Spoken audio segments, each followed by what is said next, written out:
सर्वांना नमस्कार. स्वागत आहे आपलं मराठी चातुर्य कथा या यूट्यूब चॅनलवर. व्हिडिओला लाईक करा, चॅनलला सबस्क्राईब करा आणि बेल आयकॉनवर प्रेस करा, जेणेकरून सगळ्या नोटिफिकेशन्स तुमच्यापर्यंत वेळेत पोहोचतील. ऑफिसवाला लव विथ टशन भाग 226. आता मधू तिच्या सासूकडे तिला म्हणवण्यासाठी गेली. त्याचवेळी तिच्यासोबत नको ते घडलं आणि तिचं बाळ पोटातच मेलं आणि सगळ्या फॅमिली फ्रेंड्सवर दुःखाचा डोंगर कोसळला. त्यातच मधूच्या अंगावर दागिने नव्हते हे अर्जुनच्या लक्षात आलं आणि त्यानं तिच्या शरीरावर असलेले नखाचे ओरखडेसुद्धा बघितले आणि तिथं काय घडलं असावं याचा अंदाज त्याला आला. आणि अर्जुनने संग्रामच्या मम्मीला उचलण्याची जयला ऑर्डर दिली आणि म्हणाला, जय, तिला उचल आणि तिला इतका त्रास दे आणि इतकी टॉर्चर कर की तिला खूप नरक यातना झाल्या पाहिजेत. जितके अश्रू आता मधूच्या डोळ्यातून येतात ना, त्यापेक्षा कितीतरी जास्त पटीनं अश्रू तिच्या डोळ्यातून यायला हवेत. जय म्हणाला, येस बॉस. आणि तो लगेच स्वतः निघाला त्याची नेहमीची फौज घेऊन. आणि इकडे अर्जुन फोन ठेवून पुन्हा मधूकडे गेला. आता मधू अतुलच्या मिठीत होती आणि अतुल तिला समजावत होता. इकडं संग्रामला सुद्धा फार वाईट वाटत होतं. आणि का आपण अशा आईच्या पोटी जन्म घेतला आणि का तिच्या पोटी जन्माला आलो, जिला काहीच वाटत नाही आपल्याविषयी, असं त्याला वाटलं. स्वतःच्याच नातवंडांविषयी इतकी अभद्र कोण बोलतं. एक तन्वी अर्जुन सर आहेत, जे स्वीटीच्या पोटात बेबी असल्यापासून किती जपत होते तिला. आणि दुसरीकडे ही बाई होती, जिला स्वतःच्या स्वार्थापोट दुसरं काही दिसतच नव्हतं. मधू माझ्या आयुष्यात आली आणि माझं आयुष्य सावरलं आणि कोळशाचा हिरा केला तिनं, असं म्हणावं लागेल. पण आता संग्रामच्या आईला तर मधूचं तीळ मात्र सुद्धा कौतुक नव्हतं. उलट ती अजूनही शिव्या शाप देत होती. आणि इकडे आर्यन, इंद्रा, आरव सगळे संग्रामला समजावत होते, पण तरीसुद्धा त्याच्या डोळ्यातून अश्रू गळायचे. आणि हे दुःख खूप मोठं होतं, नक्कीच मोठं होतं. आणि मधूच्या नजरेला नजर मिळवण्याची संग्रामची हिंमत होत नव्हती आणि मधूची सुद्धा संग्रामच्या नजरेला नजर मिळवण्याची हिंमत होत नव्हती. त्याचं मूल मी नाही सांभाळू शकले अशी खंत तिला वाटायची. आणि मधू आता रडून रडून शांत झाली. आणि अर्जुन अतुलला म्हणाला, अतुल तू इकडे ये. आणि मधू बेटा, बी स्ट्रॉंग, इतकं काय नाही झालं. आय नो तुला खूप वाईट वाटलं आहे, पण यामध्ये चूक तुझीही होती, समजलं. काय गरज होती त्या बाईकडे जायची. बैल मुझे मार असं वागले आहेस तू आज. तशी तन्वी म्हणाली, अर्जुन अरे तू हे काय बोलतोस, हे सगळं बोलण्याची ही वेळ आहे का. आणि अर्जुन चिडून म्हणाला, मग कोणती वेळ आहे. वेळ निघून गेल्यावर बोलण्यात काय अर्थ आहे तनू. तुम्ही तिला जाऊच का दिली. तुम्हीसुद्धा या सगळ्याला जबाबदार आहात. आता तिला जर जाऊ दिलं नसतं तर तिच्यासोबत हे सगळं घडलं नसतं, बरोबर की नाही. मग तू मला का बोलतेस. हे बघ तनू, वेळ काळ बघून जो बोलतो ना तो भेत्रा असतो आणि तुला माहीत आहे मी कसा आहे. मधू म्हणाली, सॉरी अंकल, माझं चुकलं, मी तिकडे नको जायला पाहिजे होतं. अर्जुन म्हणाला, बघ तनू, तिलासुद्धा तिची चूक मान्य आहे. ती गरोदर असतानासुद्धा तिचं कौतुक करायला आली नाही. पोटातल्या बाळाला शिव्याशाप देते तिच्यासमोर हिनं जायचंच कशाला नजर लावून घ्यायला. आणि मधू, मी तुला प्रश्न विचारला, त्या प्रश्नाचं उत्तर नाही दिलंस अजून तू. मला माहीत आहे या सगळ्या अवस्थेत तू नाहीस, पण मला हे जाणून घेणं फार गरजेचं आहे की तुझ्या अंगावरचे दागिने आहेत तरी कुठे. तू नाही बोललीस ना तरी मला कळलंय, तुझ्या शरीरावर नखाचे जे ओरखडे आहेत ना ते स्पष्ट सांगतात की संग्रामच्या मम्मीने ते ओरबाडून घेतलेत, बरोबर की नाही. मधू रडत रडत म्हणाली, हो अंकल, मला वाटलं त्या एक स्त्री आहेत म्हणून मला समजून घेतील, लगेच येतील, पण नाही अंकल, मी चुकीची होते. काही माणसं कधीच सुधारत नाहीत. त्यापैकीच संग्रामची मम्मी एक आहे. आधी त्या मला म्हणाल्या की तिथे येऊन तुम्हा दोघांचा अपमान करीन आणि मी त्यांचीच बाजू घ्यायची आणि मला हे सगळं सहन होणार नाही असं मी सांगितलं. आपण सगळं सोडून देऊया, पुन्हा बोलूया चांगलं, असं म्हटलं. आणि त्या म्हणाल्या की मग सगळे दागिने दे तर मी येते आणि तुझ्या अंकल आंटीचा अपमान करणार नाही. आणि तिने माझे दागिने घेतले अंकल. मी दागिने काढून देईपर्यंतसुद्धा त्यांना धीर धरवत नव्हता आणि त्यांनी ओरबडले आणि घेतले. आणि हे ऐकलं तसं सगळ्यांनाच धक्का बसला. आणि तन्वी म्हणाली, काय, ओ माय गॉड, ती बाई इतक्या खालच्या थराला जाऊ शकते का. मी स्वप्नातही इमॅजिन करू शकत नाही हे. नेहासुद्धा तसंच म्हणाली, किती विचित्र बाई आहे ही. संग्रामची मम्मी अतुल म्हणाला, ही तर चोर आहे चोर. बाई कसली बाईच्या नावाला कलंक वाटतं. माझी मधू तिच्या विनंती करण्यासाठी तिला मान देण्यासाठी गेली, पण तिने तिच्यासोबत किती वाईट व्यवहार केला. आणि अर्जुनने आर्यनला बोलवलं आणि म्हणाला, तुम्ही जेव्हा मधूला तिथं अशा अवस्थेत बघितली तेव्हा तिथे कोण कोण होतं? आणि आर्यन म्हणाला, डॅड, तिथे फक्त मधू एकटी होती. आम्हाला कोणीच दिसलं नाही. ती खूप रडत होती. तिला उठतासुद्धा येत नव्हतं. मधू म्हणाली, त्या होत्या तिथेच, पण मी पडली आणि त्यांनी मला उठवलंसुद्धा नाही. माझी विचारपूसही केली नाही. बहुतेक त्या दागिने घेऊन घाबरून स्वतःवर काही येऊ नये म्हणून रूममध्ये लपून बसल्या असतील. आणि तन्वीला आता राग आला आणि म्हणाली, काय मूर्ख बाई आहे ही. एखाद्या जनावराला आपल्यासमोर दुखापत झाली तरीसुद्धा माणूस हळहळतो आणि इथे मधू अशा अवस्थेत पडलेली असतानासुद्धा त्या बाईला दया आली नाही. तिला न उचलता, तिची चौकशी न करता आतमध्ये जाऊन बसली का? अर्जुन, आतापर्यंत मीच म्हणत होते की जाऊ दे, सोड तिला. ती सासू आहे मधूची. आपल्याला नातेसंबंध जपायचे आहेत कारण आपण मुलीकडचे आहोत. पण आता मी सांगते तुला की या बाईला कठोरातली कठोर शिक्षा झाली पाहिजे. आणि मी आत्ताच्या आत्ता तिच्यावर पोलीस केस करते. सुनेचे दागिने ओरबाडले म्हणून. आणि आता कोणीच तन्वी अर्जुनला थांबवू शकत नव्हतं. ना अतुल, ना नेहा, ना मधू, ना संग्राम, ना जितेंद्र.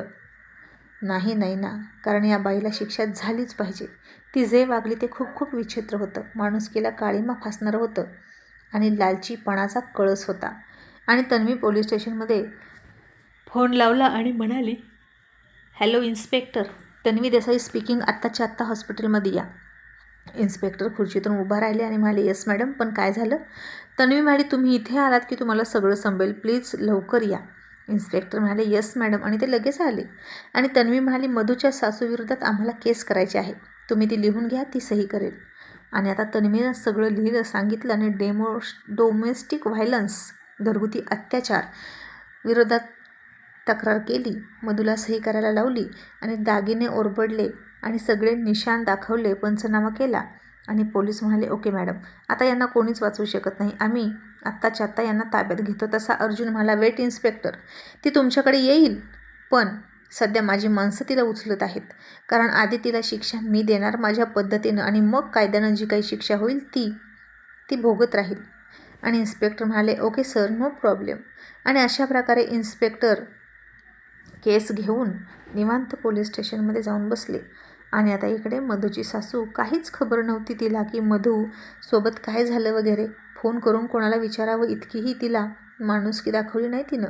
उलट आता तिला मधूला खोटं पाडायचं होतं. ती माझ्याकडे आलीच नाही, मी तिच्याशी भेटलीच नाही, काही घडलंच नाही, काही घेतलंच नाही असं दाखवायचं होतं. आणि आता सगळा कायदा अर्जुनच्या हातात होता, त्यामुळे तिचं काही चालणार नव्हतं. मग आता तिच्या घराची बेल वाजली आणि तिनं स्वतःला थोडंसं सावरलं, स्वतःला धीर दिला आणि कसं खोटं बोलायचं याची प्रॅक्टिस थोडीशी केली. आणि तिनं दरवाजा उघडला तर दरवाजात ब्लॅक कपडे आणि ब्लॅक गॉगल घातलेले लोक उभे होते. त्यांना बघितलं आणि ती म्हणाली, कोण तुम्ही? इथे काय करताय? आणि जय म्हणाला, पिकअप करायला आलो आहे. ती म्हणाली, कोणाला पिकअप करायला आलात? तुम्हाला कोणी इथं बोलवलं? जय म्हणाला, आम्ही कोणी आम्हाला बोलवत नाही, पण ज्यांचा शेवट जवळ येतो ना तिथं आम्ही जातो आणि कुणी काहीच न सांगता खातिरदारी करतो. आता तुमची बारी आली असं म्हणून तिचे हात बांधले, डोळे बांधले, तोंड बांधलं. अगदी काही सेकंदातच तिला उचलली, गाडीत घातली, थेट 20 मजली बिल्डिंगच्या टॉवरवर घेऊन गेले. आणि जेव्हा तिची पट्टी खोलली आणि स्वतःला इतक्या उंच स्थानावर बघितलं आणि ती चक्रावली. आणि कजाक बाई कांगावा करायला लागली आणि मला इथे कोणी आणलं, का आणलं, कशाला घेऊन आलात असं म्हणायला लागली.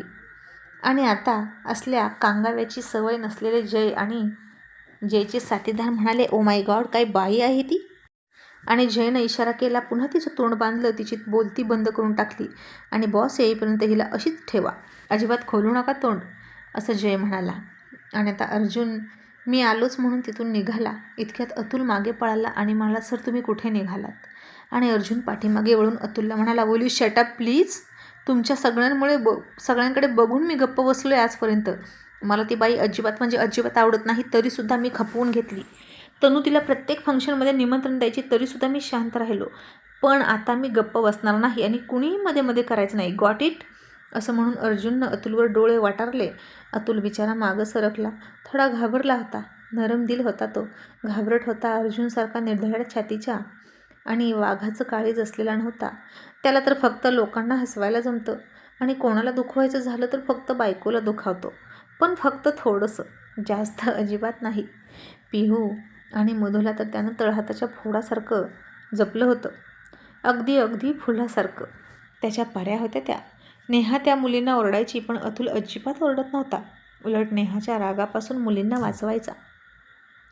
आणि आता मधूसोबत हे सगळं झालेलं बघून त्याचेही डोळे पाण्यानं भरले होते आणि सगळ्यांसाठीच निखळ हास्याचा आणि प्रेमाचा झरा असलेलं अतुलचं हृदय आता मात्र अर्जुनच्या रागामुळे थरथर कापत होतं. रागात त्यानं काही उलटसुलट करू नये, फक्त इतकंच वाटत होतं. आणि त्याची अवस्था बघितली आणि तन्वी म्हणाली, अतुल डोंट वरी, अर्जुन जे करेल ते योग्यच असेल, तू घाबरू नकोस. आणि त्या बाईबद्दल वाईट तर अजिबात वाटून घेऊ नकोस. अर्जुन तुला योग्य तीच शिक्षा देणार आहे. कमीसुद्धा नाही आणि जास्तसुद्धा नाही. आणि अतुल म्हणाला, माहीत आहे मला मॅडम, सरांचा न्याय माझ्यापेक्षा जास्त चांगलं कोण ओळखू शकतं. पण असं वाटतं की अशा लोकांना देव बरोबर शिक्षा देईल ना. कुठपर्यंत ते वाचतील? मग सरांनी त्यांचे हात खराब कशाला करायला? मॅडम, मला त्यांच्याविषयीसुद्धा वाईट वाटतं हो. त्यांची काळजी वाटते. तो आपल्या सगळ्यांची ढाल म्हणून पुढे जातो. सगळे वार स्वतःवर झेलतो, समोरच्यावर वार करतो, पण मॅडम कुठेतरी त्याचीही काळजी वाटतेच ना. नेहा म्हणाली, अतुल नको काळजी करू.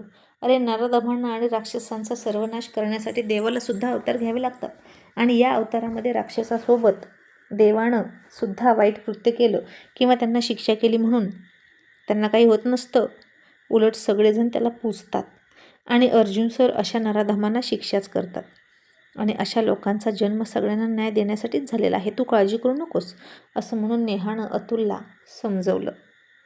आणि आता सगळ्यांनाच मधूची कमी आता अर्जुनचीच जास्त काळजी वाटायला लागली.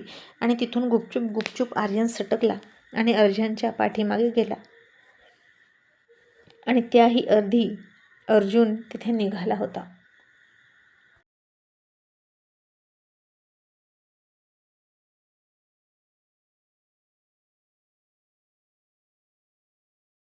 आता अर्जुन तिथे पोहोचत होता.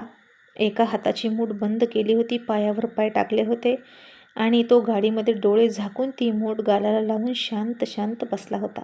आणि तो शांत होता याचा अर्थ पुढे काहीतरी भयानक होणार होतं. अर्जुन तिथे पोहोचला. पार्किंगमध्ये उभा असलेला एक गार्ड पळत पळत आला. त्यानं गाडीचा दरवाजा उघडला.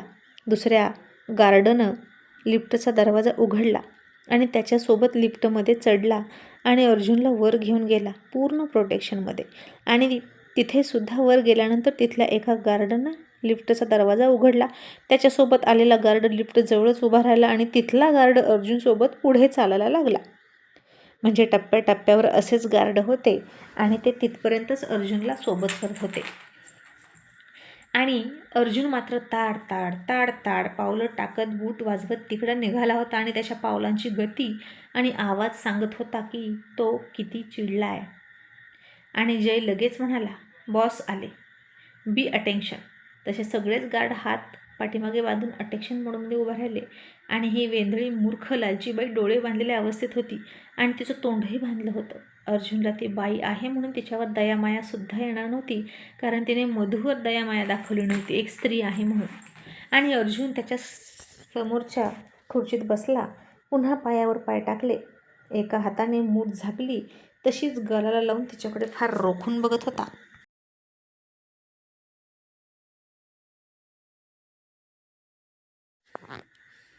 आणि मग त्यानं जयला सांगितलं, जय तिचं तोंड खोल आणि डोळे उघड आणि माझं मन भरेपर्यंत तिला शिक्षा देताना जे काही करता येईल ते सगळं तू कर. मी तुला फ्री हँड सोडतो. आणि मग आता काय? जयनं सुद्धा इशारा केला तसं तिचं तोंड सोडलं, तिचे डोळे सोडले. पुन्हा ती बाई बडाबडा करायला लागली. तसा जयनं त्याच्या थोबाडीत एक ठोका टाकला. तसं तिच्या डोळ्यासमोर काजवे चमकले. अख्खी बिल्डिंग आपल्या भोवती घरघर फिरते की काय असं तिला वाटलं. आणि तिची चक्कर थांबल्यानंतर तिनं समोर अर्जुनला बघितलं आणि ती घाबरली. अर्जुन सरांचा अवतार बघून आता भले भले घाबरतात, मग ती का नाही घाबरणार? आणि मूर्ख बाई जर गुणानं राहिली असती तर अर्जुनने आणि तन्वीनं तिचीही किती हौस केली असती, मधूची सासू आहे म्हणून. कारण मधूला त्यांनी मुलगी मानलं होतं. तिचं कन्यादान, तिचं लग्न आणि त्यानंतर त्या दोघांचा संसार उभा राहावा म्हणून अर्जुन तन्वीच पुढाकार घेत होते. आणि आता तिला तन्वी मान देत होती तर तिला घेऊ वाटत नव्हतं. तिला दुर्बुद्धी सुचली होती आणि स्वतःची दुर्दशा करून घेत होती. आणि ती अर्जुनला म्हणाली, म्हणजे तुम्ही मला इथं आणलंत का? तुमची हिंमत कशी? असं म्हणेपर्यंत जयनं दुसऱ्या थोबाडीत टाकली आणि तिचं 2 रट्ट्यातच थोबाड सुजवून ठेवलं. अर्जुन म्हणाला, जय, तिच्या हाताची नखं, ज्या नखांनी मधूच्या शरीरावर ओरखडे ओढले ते नख जागेवर ठेवू नकोस. आणि आता अक्षरशः तिची नखं उपटून काढली जयच्या माणसांनी. आणि बाईचे हात रक्तबंबाळ झाले. ती नको नको म्हणत होती, इतक्या वेदना तिला होत होत्या. आणि आता सोडा सोडा म्हणून रडत होती ती. मेले तर बरं होईल असं तिला वाटलं. आणि कधीही तिने अर्जुनसमोर हात जोडले नव्हते, ते आत्ता जोडले. प्रचंड घाबरली होती. आणि अर्जुन म्हणाला, आत्ता माझ्यासमोर हात जोडून उपयोग नाही. मी फक्त इतकंच करू थांबलो नाही तर सतत मला शिव्याशाप देणारी तुझी आणि जीभ, ज्या जिभेनं मधूच्या पोटातल्या बाळाला शिव्या दिल्यास ना, ती जीभ काढायला मला वेळ लागणार नाही. आणि ज्या घाणेरड्या नजरेनं तू तिच्या बेबीला नजर लावलीस ती नजरही काढून घेतली असती. बट डोंट वरी, यापुढचा तुझा पाहुणचार तुरुंगात होईल. आणि ती आता रडत होती. तिला वेदना होत होत्या. आणि इतक्या तिथं आर्यन आला. तिची अवस्था बघितली तोही घाबरला. आणि तो अर्जुनला शांत करण्यासाठी त्याच्या जवळ जाऊन बसला आणि म्हणाला, dad, cool down. Are you okay? आता परिस्थिती कोणतीही असू द्या, प्रत्येक परिस्थितीत आर्यनचं एकच वाक्य असायचं, डॅड, आर यू ओके? कारण डॅड आहेत तर अख्खी दुनिया आहे हे त्याला माहीत होतं. आणि अर्जुन म्हणाला, don't worry tiger, I am okay. आणि अर्जुनने तिला पोलीस स्टेशनला पोहोचवायला सांगितलं. दोघेही घरी आले. स्वीटी आणि हॉस्पिटलमध्ये मधूजवळ नेहा, तन्वी दोघेही थांबल्या. आणि आर्यन म्हणाला, डॅड, आता कळतंय की बेबी पोटात असताना तुम्ही त्यांची का काळजी घेत होता? स्वीटीची इतकी काळजी का घेत होता? बेबी गमावणं खूप पेनफुल असतं असं म्हणून त्यानं अर्जुनला मिठी मारली. आणि इकडे संग्रामची मम्मी तिच्या हाताच्या 10ही बोटांना बँडेज केलं होतं. कारण खरंच तिची नखं अर्जुननं काढायला सांगितली होती. आणि तिच्यासमोर आता संध्याकाळचं जेवण होतं, पण आता तिला ते अजिबात खाता येत नव्हतं. आणि इन्स्पेक्टर म्हणाले, कशाला अर्जुन सरांसोबत पंगा घेतलास? माहीत आहे ना, मधू आणि संग्रामच्या लग्नाच्या वेळी सुद्धा तुम्हाला इथं आणून ठेवलं होतं. आणि आता तरी सुधारा, नाहीतर याहीपेक्षा भयानक हालत होईल तुमची. आणि आता त्या भयानक शिक्षेच्या भीतीनंच संग्रामची मम्मी चळाचळा कापायला लागली. तिला तुरुंगात कोणीच भेटायला आलं नाही. कारण ज्या अर्थी ती कोणाचीच नव्हती त्या अर्थी तिच्याशी सुद्धा सगळ्यांनी संबंध तोडले. आणि इन्स्पेक्टरला म्हणाली, इन्स्पेक्टर साहेब, प्लीज अर्जुन सरांना इथे बोलवता का? मला त्यांची माफी मागायची आहे. आणि इन्स्पेक्टर म्हणाला, आता त्यांची माफी मागण्याची वेळ संपली आहे मॅडम. आता तुम्ही त्यांच्या माफीच्या नाही तर फक्त आणि फक्त त्यांच्या रागाच्या हकदार आहात. आणि आता भोगा तुमच्या कर्माची फळं. आणि मधूची सासू निराश झाली. तिची सगळी अक्कल ठिकाणावर आली होती, पण वेळ निघून गेली होती. आणि तिला आता तुरुंगातून कोणीच नाही सोडवू शकत असं तिला वाटलं. जी असेल ती शिक्षा भोगायला ती तयार झाली. मग आता असेच काही दिवस, काही महिने गेले. मधूसुद्धा त्या दुःखातून सावरली आणि पुन्हा एकदा ती गरोदर राहिली. यावेळी मात्र खूप काळजी घेतली तिची सगळ्यांनीच. त्याचवेळी पिहूकडे सुद्धा गुड न्यूज आली. तिच्याकडे दुसरी गुड न्यूज होती. थोड्याफार अंतरानं आता 9 महिने 9 दिवस झाल्यावर दोघींची डिलिव्हरी झाली. आणि सगळ्यांना आनंद झाला. पिहूला दुसराच मुलगा झाला, मधूला सुद्धा मुलगा झाला. आणि त्याचं कॉंग्रॅच्युलेशन करताना आर्यन म्हणाला, अंकल, आता घ्या, तुम्हाला मुलगा नाही म्हणून तुम्ही नाराज होता ना, तर आता 3 ग्रँडसन आले तुम्हाला. आणि तरीही अतुल म्हणाला, अरे यार, आता त्यांचं मी काय करू? ते थोडीच माझे आहेत, ते तर त्यांच्या घरचे आहेत ना. माझ्याकडे राहणारे बेबी बॉय हवेत. आर्यनने अतुलच्या खांद्यावर हात टाकला आणि म्हणाला, अंकल, ये तो तभी मुमकिन है जब आप दूसरी शादी करो या फिर नेहा आंटी को ही मना लो ना. Come on uncle, you are young man, आप अभी भी डॅड बन सकते हो. असं म्हणून आर्यनने त्याच्या पाठीवर थाप टाकली. तसे सगळे खूप हसायला लागले. नेहा लाजायला लागली आणि अतुलनं आर्यनचा बदमाश म्हणून कान पकडला.